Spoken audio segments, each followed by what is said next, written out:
my humble pranamam to all my respected teachers. It's already, the time is over.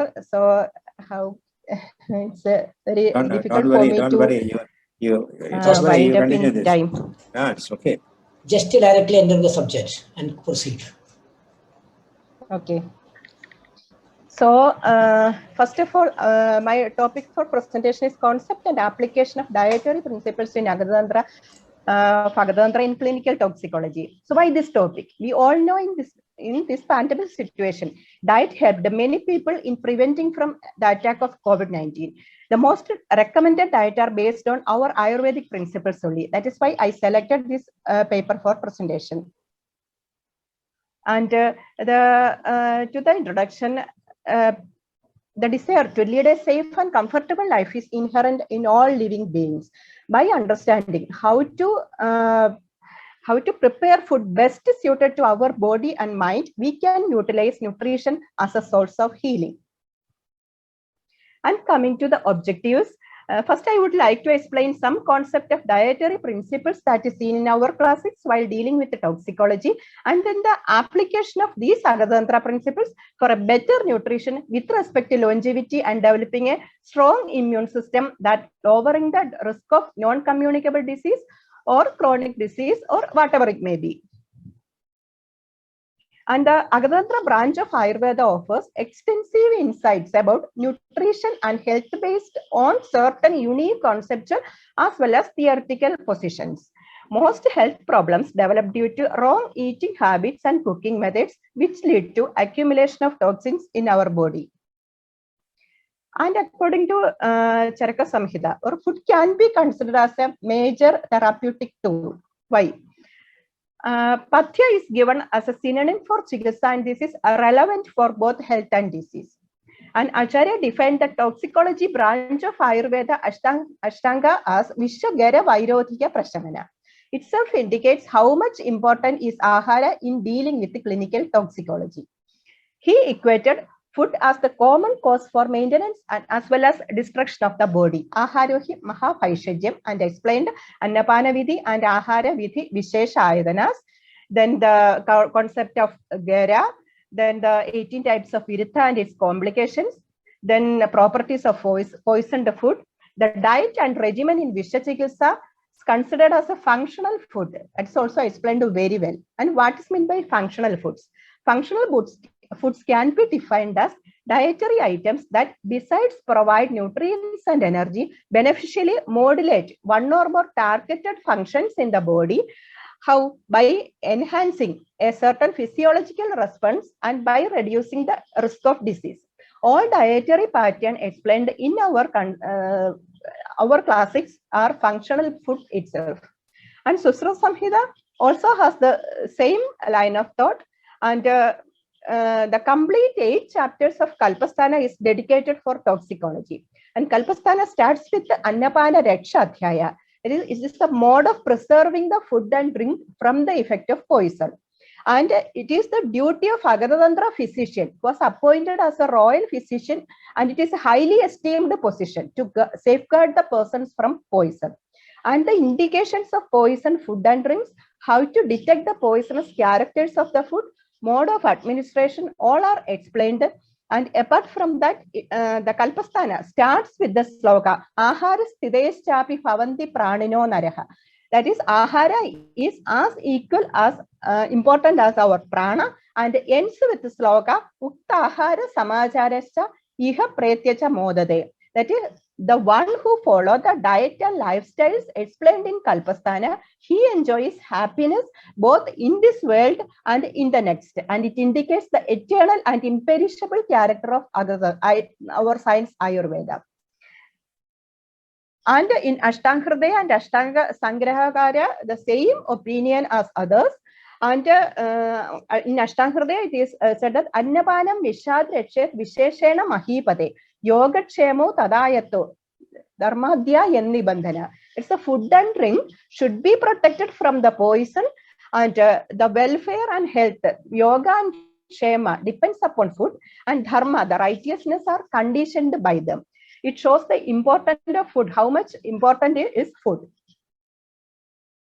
And the role of dietary principles in various stages of treatment of toxicity in prevention of disease. It reduces the severity and chronicity of impending toxic conditions.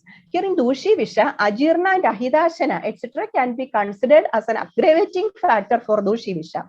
And in Nidana Parivarjana, in dermatological disorders, Mithyahara Viharas and Viruttha become a Nidana. Usually, dermatological and allergic manifestations are addressed by Agatantra physicians. And in Prakriti Vighata, food stands as a suitable circumstance for easy recovery. And in Apakarshana Chikitsa, removal of unwanted materials from the body. Pathyas during Shodhana Chikitsa is considered here. And as a supportive therapy in long-term toxicological manifestations, it avoids tissue damage and maintaining immunity, and thereby it increases the resistance of the body, and it helps to avoid recurrence. So Pathya has a Rasayana effect here. And coming to the adjuvants. The adjuvants are medicated food explained in Agata Tantra for toxicity. Sarpi, Madhu, Kshira, used as an Anupana in Visha conditions, and in Hridayavarana Chikitsa, as a preventive aspect, one should drink regularly or every day such wholesome cordials like honey, clarified butter, curd, milk, and cold water to protect from the effect of poison. And Koshadakyadi Yavagu, the gruel, which can be applied to all vishas after Panchakarma as a food. And in the treatment of Gara, Garartho Vandavan Kuktva Tadapatyam Panapojanam. So diet is very important in treatment of Gara. And coming to the Viruttha Aharas, in the treatment of Viruttha, Padena Apatyam Abhyastam, Padena Vatyajed. The Viruttahara should be discarded in a gradual phase, and wholesome food should be taken in a slow and steady manner, because apatya causes precipitation of disease, and apatyas trigger the travel or the tirya gadi of doshas. And in Ayurveda, the healthy dietary guidelines are described by all acharyas as Ashta Ahara Vidhi Visheshas, Dwadasha Ahara Kalpanas, and the Sapta Ahara Kalpanas are explained here. And what is the relevance of these guidelines in clinical toxicology? This helps in order to prevent the toxin formation, and it can avoid the entry of Viruttaharas, because Viruttahara in turn enters Visha. Virutthamabija Aharam Vidyat Visha Karopamam.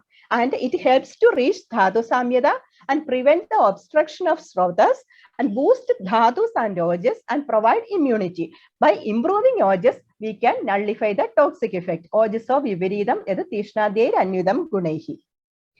And the significance of the dietary guidelines are to increase the longevity, complexion, satisfaction, strength, and nourishment. If we failure to follow this, it may lead to diarrhea, indigestion, hyperacidity, anorexia, etc.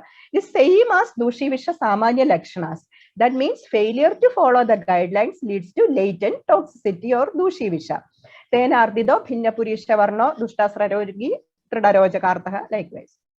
And the effect of these type of latent manifestations can be understood by diet-gene interaction. In everyday life, we are more exposed to food than to drugs. Dietary chemicals can alter our gene expression.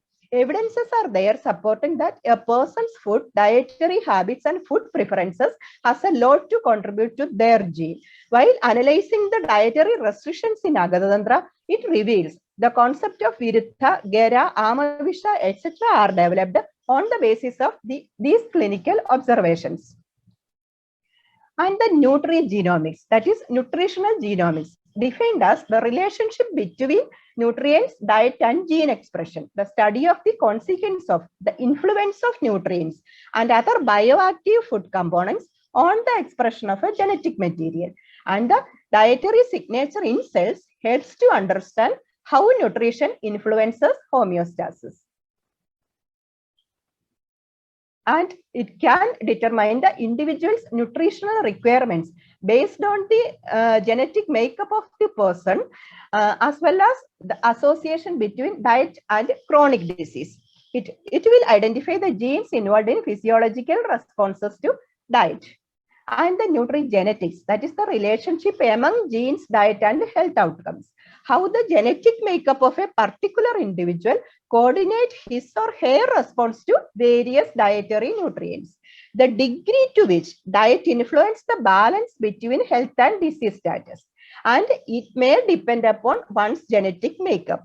And this answers why and how people respond differently to the same nutrient. It explained in Agatatantra as while describing Viruttha, it said Vyayama Snigdha Deeptagni Vayastha Balashalinam Virodhe Api Na Pidaye Satmyam Alpamja Bhojanam. And the application, the concepts are almost over. Now the application side. How can we implement this into practice while practicing clinical toxicology and dermatology? First one is Visha Anna Parisha. Indication of poison food is described in our classics, and we have to strictly follow the instruction before consumption. That will prevent the entry of toxins. Improper diet causes accumulation of toxins, and it acts as a risk factor for disease. And how Viruttha affects.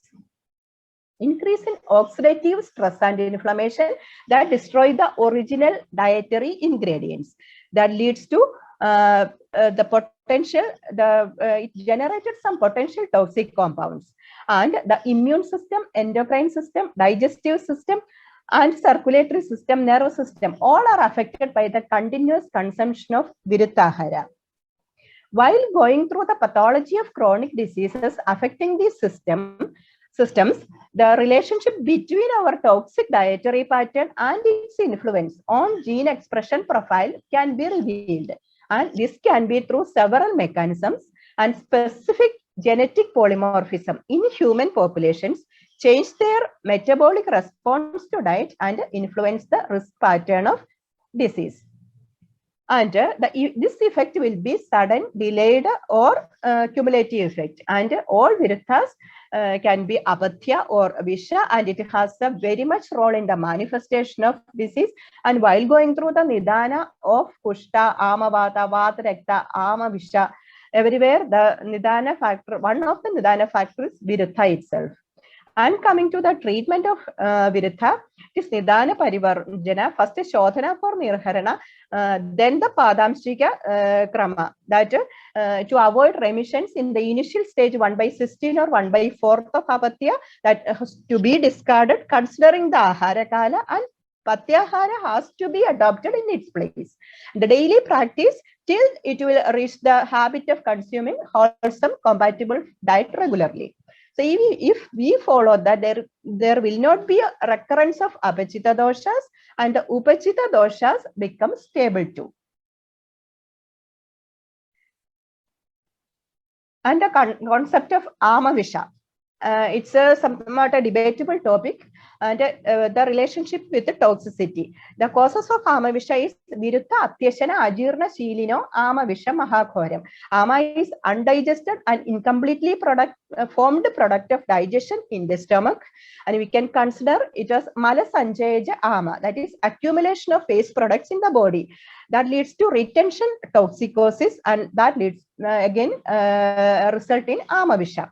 And the Krimi Visha, the bacterial toxins. In Raktaja Krimi, it is explained as Mityahara Viharas are the cause of Raktaja Krimi. So when an infection is caused by a pathogenic organisms, they liberate a toxic substance, and this condition is incurable. Amadosha Mahakhoram Varjayat Visha Sapnitam Visharupa Ashu Karitya Virutha Upakrama Todaha. And coming to the concept of Gera. Gera is prepared artificially by mixture of various substances and administered along with the food. It takes time for this type of food to get metabolized and to produce its toxic effect. The treatment of Gera include Patyana Bhojana after purification. That also shows the importance. And the importance of diet in Agatatantra. We can suggest a specific dietary profiles which can modulate delicate balance between health and disease. And the presence of polymorphism in nutrient-related genes affects individual risk of disease. And this can be avoided by following personalized diets by considering dosha, prakriti, and viruddha, gara, etc. And the prudent dietary pattern was positively associated with the vegetables, fruits, whole grain products, non-hydrogenated fats, lower intake of sweets, etc. And the results observed in some exploratory studies in this area support the scientific evidence regarding the beneficial effects of the consumption of a healthy diet according to Ayurvedic Agatatantra principles. And the Patyaharas mentioned in Charaka Samhita, Vishachikilsa, all are supporting the same. And coming to the ultimate aim of Ayurveda, that is to attaining the Purusharthas, the balanced state of Dosha, Dhatu, Agni, and the synchronization between Indriya, Manas, and provide a good health status and social well-being. So the proper nutritional value of consumed good helps to achieve the Purusharthas. And while analyzing the Vishamukta Lakshanas, the Arogya Lakshanas, the Ahara Kala in Ayurveda, almost all are one and same. Prashanta Dosham, Prakritistha Dhatu, Annabhikamsham, Samamutra Vitkam, and the Samadosha, Samatnesha, Samadhadu Malakriya, Misrishte Vinmutre, Fradi Suvimele, like. And coming to the conclusion part, food habits in Agatatantra helps in strengthening the immune system and assisting the gastrointestinal tract in functioning more effectively. In many clinical conditions, we can modulate the treatment with the proper dietary interventions. A proper and optimum and skillful application of Agatatantra dietary concepts help to maintain the integrity of our body, being enriched with the bala, physical and immunological strength, varna, complexion, and upachaya, nourishment, till full length of our life. And in the era of globalization of the population and the international food trading, health-oriented people around the globe can benefit from the wealth of knowledge in our dietary principles. Take care of our body. It is the only way we can live. And the last, health is much more dependent on our habits and nutrition than on medicine. Thank you.